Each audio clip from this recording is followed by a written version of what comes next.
کہ وہ کچھ کرا رہے ہیں، نہ ان کے ساتھ ان کے گھر کے کوئی بندہ آتا ہے کروانے کے لیے.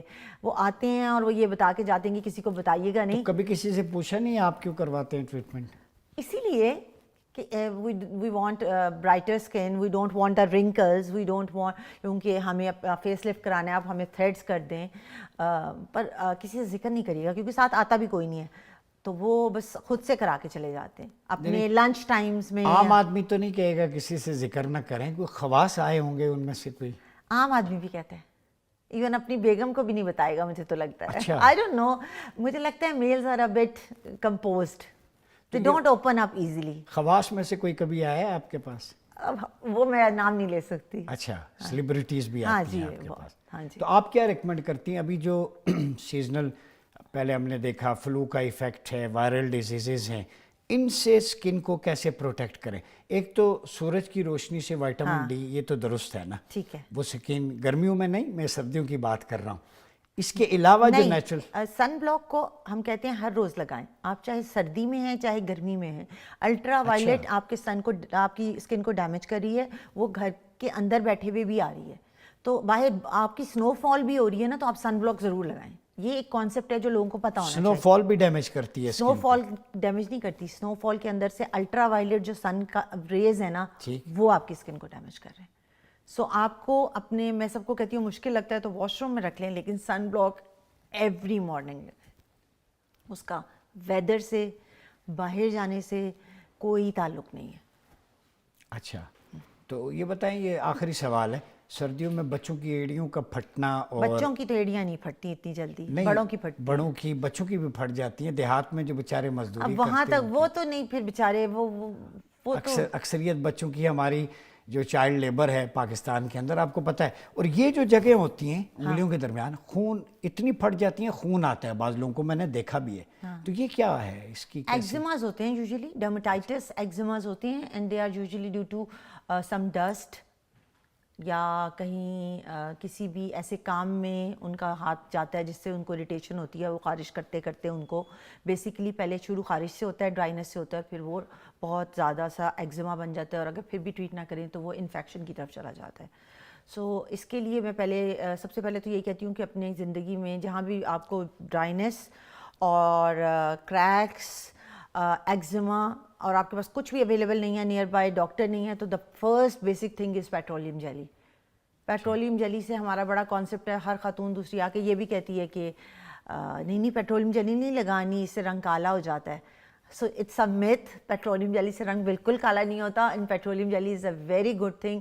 اگر آپ فیس پہ بھی لگا رہے ہیں، ہاتھوں پہ لگا رہے ہیں، ایڑیوں پہ لگا رہے ہیں، باڈی پہ لگا رہے ہیں، اور بہت وارم شاورز نہ لیں، اس سے آپ کی اسکن اور ڈرائی ہو جائے گی. اور آپ کو تھرڈ جو بیسک تھنگ ہے وہ یہ ہے کہ ڈرائی اسکن والوں کے لیے کہ جب کوئی بھی لوشن انہوں نے اپلائی کرنا ہے، زیادہ ٹھنڈا بھی پانی بھی افیکٹ کرتا ہے؟ زیادہ ٹھنڈے سے کچھ نہیں ہوگا، زیادہ گرم سے ضرور ہوگا، ڈرائی ہو جائے گی اسکن. اور ڈرائی اسکن والوں کے لیے ایک سب سے بڑی ٹپ یہ ہوتی ہے کہ جب وہ شاور لیں تو اس کے بعد ٹاول سے اپنے آپ کو بہت ڈرائی نہیں کرنا انہوں نے، کیونکہ وہ جو ایک واٹر کی لیئر ہے وہ اوپر سے پوری ہٹا دیتے ہیں ہائیڈریشن کی، تو ان کی اسکن اور ڈرائی ہو جاتی ہے. بیسٹ یہ ہے کہ شاور لیں، اور شاور کے بعد آپ بہت سارا موئسچرائزر لگائیں. اس سے یہ ہوگا کہ جتنا آپ کا موئسچرائزر اور اس کے اوپر وہ واٹر لاک ان ہو جائے گا، تو آپ کی اسکن بہت ہائیڈریٹڈ رہے گی. بہت شکریہ ڈاکٹر سمن وسیم صاحبہ. ایک بات میں اور بھی بتانا چاہوں جی گی بتائیں، جو کہ بڑی کامن ہے، وہ یہ ہے کہ یوزلی لوگ کیا کرتے ہیں، موئسچرائزر، سردیاں آ گئی ہیں موئسچرائزر بتا دیں، ڈاکٹر صاحب موئسچرائزر لکھتے ہیں. اب یہ سمجھنا بھی بڑا ضروری ہے کہ فیس کا موئسچرائزر باڈی کے موئسچرائزر سے فرق ہے، کیونکہ فیس کی اسکن کی تھکنیس اور باڈی کی اسکن کی تھکنیس میں بہت فرق ہے. اس لیے پلیز فیس والا موئسچرائزر لوشن آپ منہ پہ نہیں لگا سکتے، اور منہ والا آپ نے باڈی پہ نہیں لگانا. ناظرین، آج نے ہم ڈفرینٹ آسپیکٹ پہ بات کی، وی لاگس میں کرتا تھا. ڈاکٹر صاحبہ سے چونکہ شو میں تشریف لائیں، ہم نے کہا ان سے استفادہ کریں، چونکہ بہت سی خواتین کے میسیجز یا ان کے مسائل بھی آتے ہیں کہ ہم پہ بھی کبھی بات کریں، کبھی بلا لیں کسی ایکسپرٹ کو.